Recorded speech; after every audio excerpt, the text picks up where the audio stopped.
নমস্কার বন্ধুরা, ঝুমাস কিচেনে তোমাদের সবাইকে স্বাগত। আশা করি বন্ধুরা তোমরা প্রত্যেকেই ভালো আছো এবং সুস্থ আছো। আজকে আমি তোমাদের সাথে রেসিপি শেয়ার করব দই বড়া। এবার দেখো কি করে করব, তাহলে তোমরা দেখতে থাকো। দেখো কত সুন্দর কালারফুল লাগছে দেখতে। দেখতে কিন্তু দারুণ হয়েছে আর খেতেও অসাধারণ হয়েছিল, কিন্তু তোমাদের সাথে তো আর দিয়ে আমি শেয়ার করতে পারবো না, সেই জন্য ভিডিওতেই এটা শেয়ার করা সম্ভব। এবার দেখো দই বড়ার জন্য আমার কিছুটা এখানে বিউলির ডাল লাগবে। আর বিউলির ডালটা আমি আগের দিন রাতে ভিজাচ্ছি, কিন্তু আগের দিন ভিজালে দেখবে খুব সুন্দরভাবে ভিজে যাবে, নরম হয়ে যাবে আর নোংরাগুলো ভালোভাবে উঠে যাবে। আর একটু মৌরি দিলাম, মিষ্টি মৌরি। এবার ভালো করে ধুয়ে এটা ভিজিয়ে রেখে দেবো, পরের দিন সকালে এটা পেস্ট করব। এবার দেখো পরিষ্কার হয়ে গেছে, এবার খুব সুন্দর করে ধুয়ে নিয়েছি। এবার গ্রাইন্ডার জারে দিয়ে অল্প একটু জল দিয়ে পেস্ট করব। ভীষণ সুন্দর একটা রেসিপি এটা, তোমরা কিন্তু বাড়িতে করতেই পারো। সবসময় দোকান থেকে কিন্তু কিনে খাওয়া কিন্তু ঠিক না, ঘরে তৈরি করলে দেখবে পরিষ্কার পরিচ্ছন্নভাবে আমরা তৈরি করি। দেখো এটা পেস্ট করা হয়ে গেছে, এবার ঢেলে নিলাম। এবার বাকিটা করে নেব। দেখো সবগুলো পেস্ট করা হয়েছে। একটু আদা বাটা দিলাম আর একটু মৌরি দিলাম। এবার খুব ভালো করে ফেটিয়ে নেব। যত ফেটাবে দই বড়াটা খুব নরম হবে।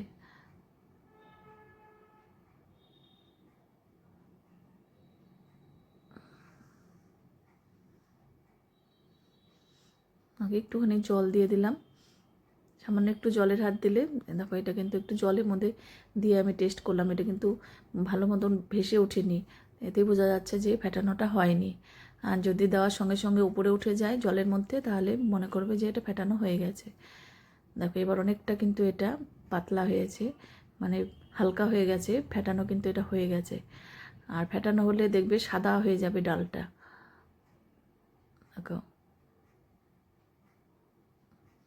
এটা একটু সময় নিয়ে ফেটাইতে হবে। এবার দেখো জলের মধ্যে দেব, দেখো সঙ্গে সঙ্গে কিন্তু ভেসে উঠেছে। এবার কিন্তু এটা ফেটানো হয়ে গেছে, বোঝা যাচ্ছে।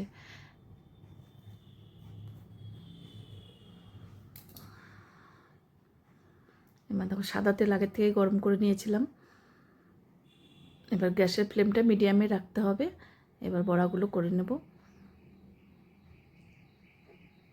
গ্যাসের ফ্লেমটা কিন্তু বাড়ানো যাবে না, তাহলে ওপরটা কিন্তু লাল হয়ে যাবে আর ভেতরটা কাঁচা থাকবে। মিডিয়ামে রেখে এটা ভাজতে হবে।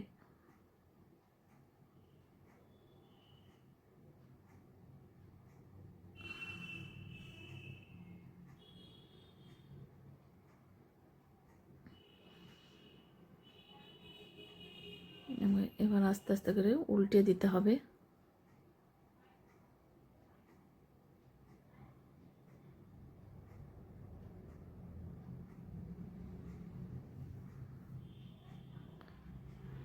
তোমরা যদি সুন্দর সুন্দর রেসিপি পেতে চাও, আমার ইউটিউব চ্যানেলটি অবশ্যই সাবস্ক্রাইব করে রেখো। আর যদি ফেসবুক থেকে দেখো, পেজটিকে ফলো করো, তাহলে আমি যখনই যা নিত্য নতুন ভিডিও আপলোড করব, নোটিফিকেশন তোমাদের কাছে সঙ্গে সঙ্গে পৌঁছে যাবে। এবার দেখো ভাজা হয়ে গেছে। এই দই বড়া কিন্তু খুব বেশি লাল করা যাবে না, তাহলে শক্ত হয়ে গেলে ভেতরে কিন্তু এটা দই ঢুকবে না। এবার নামিয়ে নিলাম। এবার সেকেন্ড ব্যাচেরগুলো দেবো।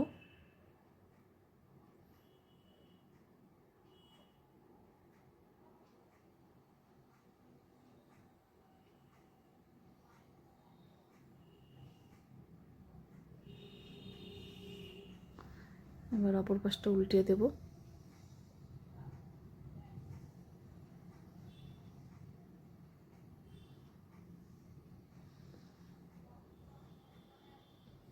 এটাও ভাজা হয়ে গেছে, তুলে নেব।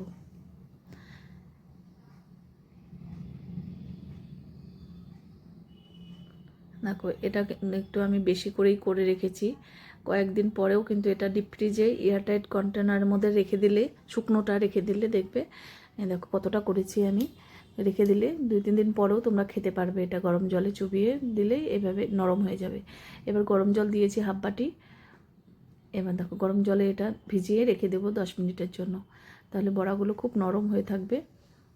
দেখো বড়াগুলো ফুলে আরও ডবল হয়ে গেছে। এবার একটু জল ঢুকেছে, এবার আস্তে আস্তে করে চিপে জলটাকে বের করতে হবে। দেখো খুব নরম হয়েছে বড়াগুলো। এবার একটা ধনেপাতার চাটনি লাগবে আমার। দেখো ধনেপাতা ধুয়ে পরিষ্কার করে নেওয়া আছে, এবার চাটনিটা করে নিলাম।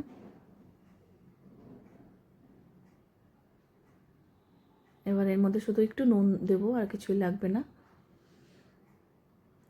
এবার এখানে এটা বাপুজির ভুজিয়া আর কি, হলদিরামের ভুজিয়া, আর এখানে তেঁতুলের চাটনি, টক দই আছে। এবার এই বাটিতে কিছুটা টক দই নিয়ে নিলাম। টক দইটাকে খুব ভালোভাবে ফেটিয়ে নেব।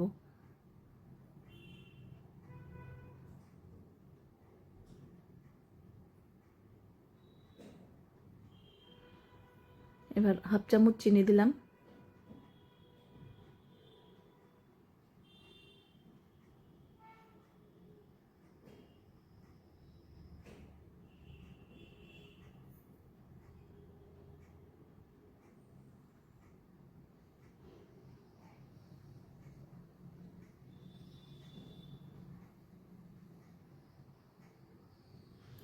এবার একটা থালার মধ্যে বড়াগুলো এইভাবে সাজিয়ে দিলাম।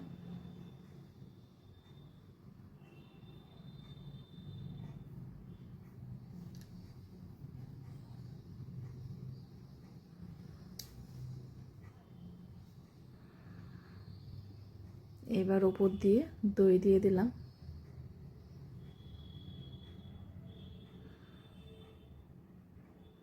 দই বড়ার লাস্টের লুকটা কিন্তু দারুণ লাগে, দেখবে কালারফুল হবে।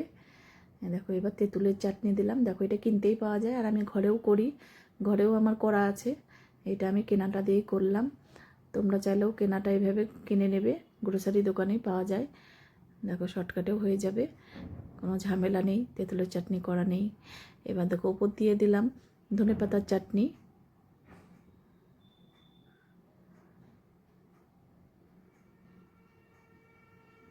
এবার দিলাম একটু কাশ্মীরি লঙ্কার গুঁড়ো, একটু কালারের জন্য, দেখতেও সুন্দর লাগবে।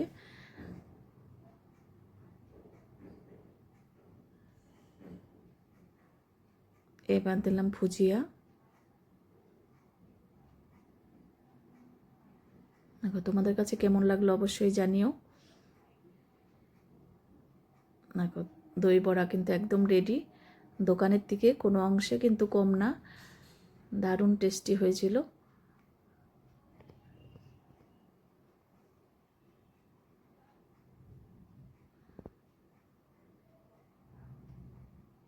দেখো কত সুন্দর দই বড়া ঘরেই তৈরি করা যায়। আজকে তাহলে আমি এখানেই রাখছি, টাটা।